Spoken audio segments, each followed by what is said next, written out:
Alright, so elephant in the room. This wave only has 3 sets, and I debated whether or not I should even make this video for the longest time, but you know what? I want to talk about these sets, and this is basically the only way I'm going to talk about them, at least before they release, so I'm not going anywhere. Smallest ranking of all time, let's get it. Okay, so this set right here is really the main reason I wanted to make this video, because people love this set. And I need someone to explain this to me because I just do not get it.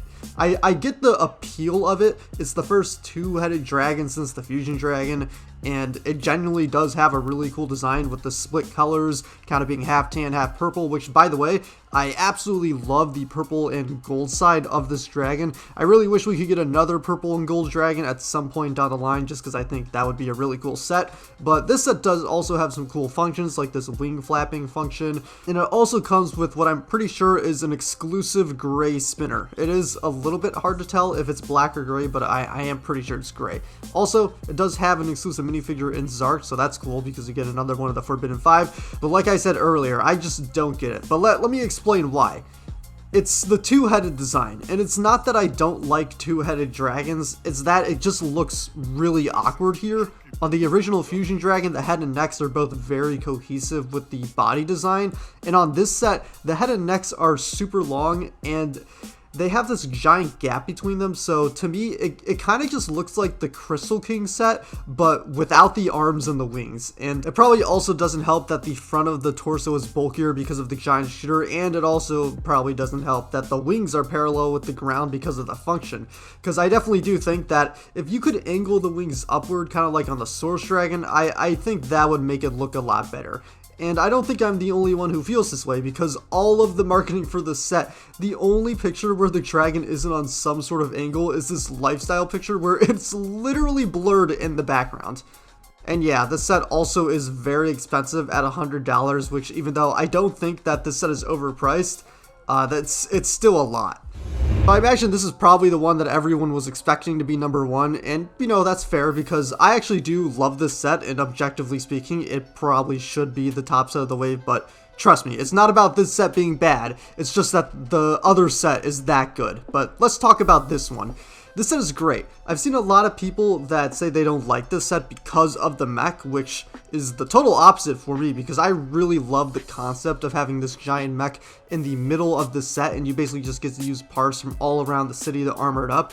It kind of gives me this assembly tower vibes and a little bit of some Iron Man vibes, and I think it's just a super fun concept. Plus, on the other Ninjago City sets, they're all usually pretty empty from the backside, and then, you know, the front side is where all the buildings and stuff are at. But this set kind of flips that around, so the mech takes up all of that empty space, which again, I think is really cool and an interesting way to kind of solve that problem.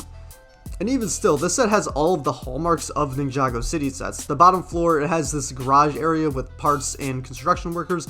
The middle section has a room for Zane and this food shop, and then the top floor has this music room, and my personal favorite part of the whole set, which is this little mech studio, which has a mini-scale Cole's Dragon Titan mech, and a bunch of portraits of the other mechs, like the OG Samurai mech, Lloyd's Titan mech, Jay's Titan mech, Zane's Titan mech, and then Cole's Titan mech once again. And even on the outside, there is yet another sticker of Cole's Titan mech, which I think is kind of hilarious because that set's literally less than a year old, so you just know they weren't even finished designing that set yet, and the designer just like came and was like, yo guys, let's check this out, and the other designers looked at that and they're like, holy crap, this is literally the greatest set ever, and then he just threw a bunch of references to it in this one before that set was even done. But yeah, I think that's just a super cool inclusion, especially because this set already does have a very heavy mech focus. It's just really fun. Also, this set has great minifigures as well. Casual Harumi is probably the one that most people are excited for because people have just wanted it for so long and it's finally here.